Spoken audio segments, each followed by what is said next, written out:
You're listening to the Cyberwire Network, powered by N2K.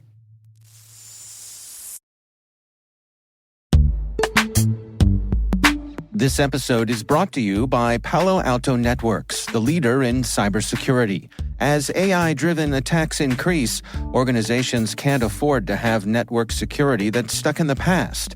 Discover how Palo Alto Networks can help you predict what's coming and proactively secure against it with a zero-trust, AI-powered network security platform built to secure whatever, whenever, wherever.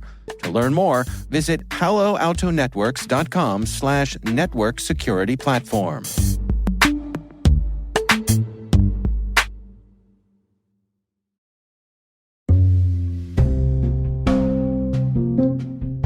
Hi, I'm Ted Wagner. I'm the Chief Information Security Officer at SAP National Security Services, or SAP NS2.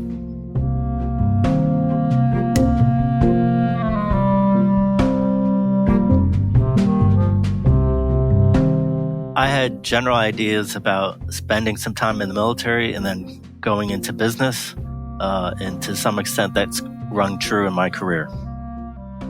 I majored in economics. I was very fascinated by how the economy works, but I always had an inkling towards technology and computers.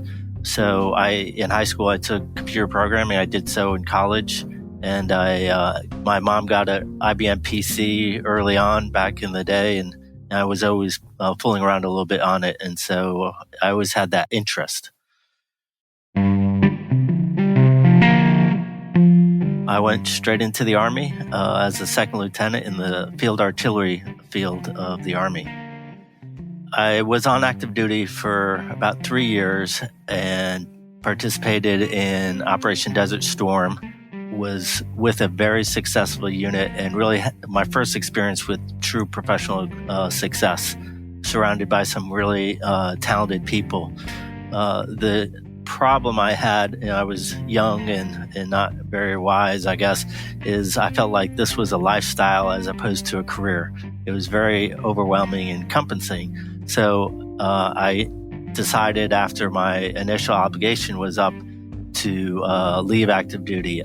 I did eventually rejoin the reserve component of the Army and served out a full career, retiring in 2018.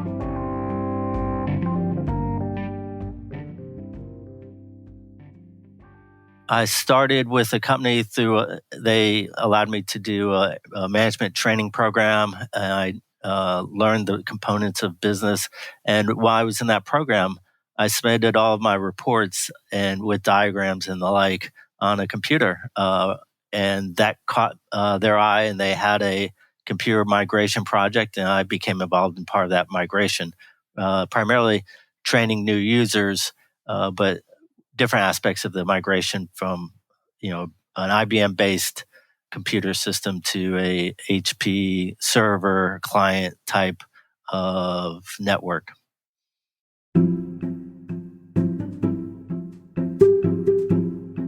Eventually found myself working on IT projects in the defense sector, working for different defense companies like Booz Allen Hamilton and Northrop Grumman. And at the same time, I was in the reserves, and I found my way into a cybersecurity unit. And the Army was generous enough to send me to a lot of good training and participate in a lot of training within the Army. And then 2005, they said, "We really appreciate the opportunity to give you that training. Now we're going to call you to active duty and send you to Southwest Asia to monitor the network for security." So great experience. It was arduous, of course, but firsthand experience in operational organization, monitoring for world-class threats against the network. So really a great experience.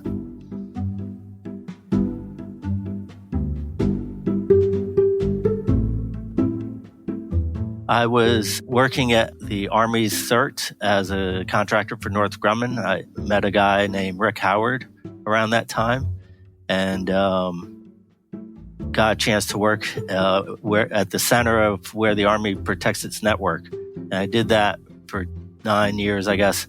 And in the reserves, I had an opportunity to work up at Fort Meade for a while. And that, again, another eye-opening experience. I was just enjoying all the opportunities to support government's context, but the size and scope of protecting government networks is significant. And so I think and there are some things that are unique about how the government protects its network, which is different from the commercial sector, and provided some really unique experiences. When I became a CISO, I could no longer hang out with my geeky cyber friends all day. I had to actually go and meet with business leaders who were more concerned about profit and loss and how to make their projects successful. So I had to attune my perspective into how can I support the business in being successful. And so that was a real transition and kind of a challenge to me, but I've enjoyed it, and I've got to work with some great business leaders. But if someone says there's no professional pressure or tension between making a project go forward and making sure it meets all the security requirements, they're not being honest. That there is that tension, and you have to recognize it, communicate through it, and just work the problem.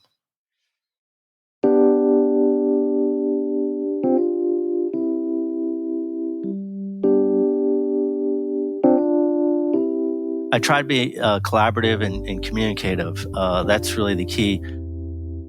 I've done a lot of teaching. I've been an adjunct professor for over 10 years. I've been a guest lecturer at MIT, and having the ability to, and learning the ability to translate very technical terms into more operational or business-like terms, or things that people can grasp onto, helps in my communication with folks who are not cyber savvy, or maybe don't have the technical underpinnings or understanding that I have. So being able to translate those very technical terms into more digestible concepts has really something that's been key, I think.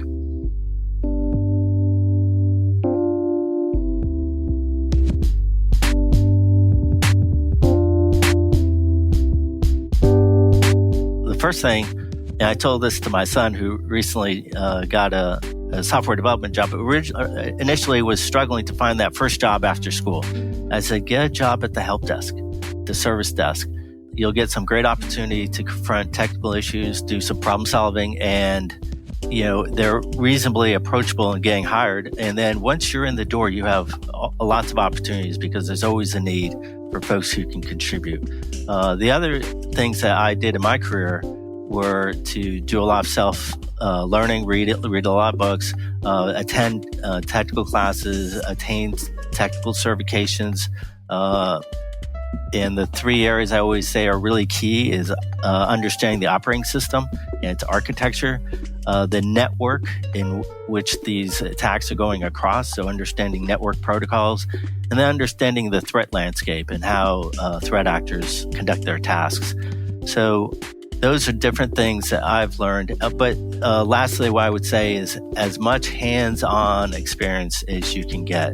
And there's a multitude of ways to do that. For example, you can get a cloud, like an AWS account, for free or for a small cost, and be able to stand up servers and develop communications, network protocols, implement those protocols, and things of that nature. So I think those are all things that can really help someone who may not have all the experience, but this is a pathway to learn. I'd like to think that I was a mentor and helped folks to find their own path and help them along the way. I'm humbled by the large projects and the things I've done, particularly in the government, really contributed to national security. And to be a part of that and to know that I left some sort of legacy in my contribution would really leave me satisfied.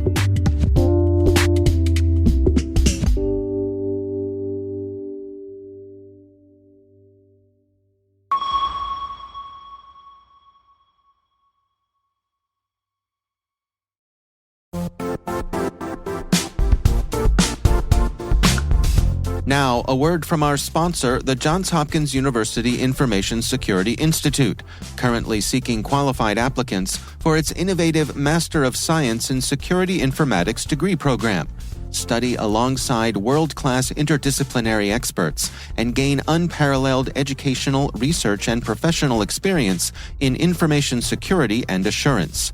Interested U.S. citizens should consider the National Science Foundation's CyberCore Scholarship for Service program, which covers tuition and a $6,000 annual professional development allowance, as well as providing a $37,000 additional annual stipend.